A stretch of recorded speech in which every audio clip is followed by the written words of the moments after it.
Hi guys! Paano ko ba sisimulan to? Salamat po sa lahat ng bumati sa akin ng happy birthday. Especially to my boyfriend. Hi Han! Miss na kita. Ingat ka palagi dyan.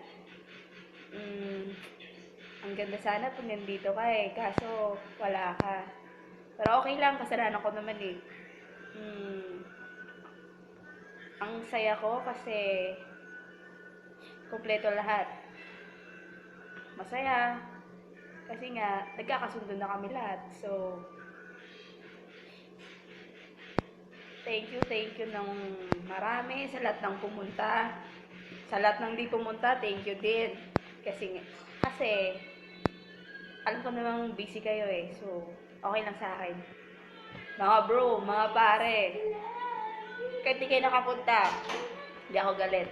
Tropa tayo forever. So, sorry din sa mga time na hindi ako nakasama sa grupo kasi nga, alam niyo na, kasi pag nandun yung isa, hindi ako makasama. So, pasensya.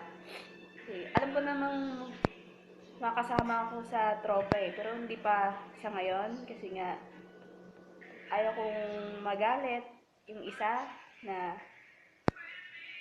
magkaroon ng way na magkausap kaming dalawa.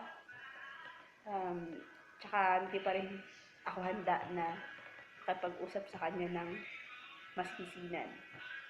Sarang ko naman lahat eh. Ako dapat yung nangingi sa kanya ng sorry. Pero hindi muna sa ngayon. Alam kong darating yung araw na magkausap kaming dalawa. So, okay naman. Habang nagsisimba ako, nandun siya. Okay lang sa akin. Okay lang, sabi nga nila, small world eh. So, yun. Blessed naman ako kasi mabait siya. Wala na akong masabi about sa kanya. Basta mabait siya. Pero wala na kasing bait ng naging boyfriend ko ngayon na malahanin. Niintindi ko ano yung ugali ko. So, Han, thank you. Thank you very much. Mag-iingat ka po palagi dyan. Love you. Mahal na mahal kita. Bye!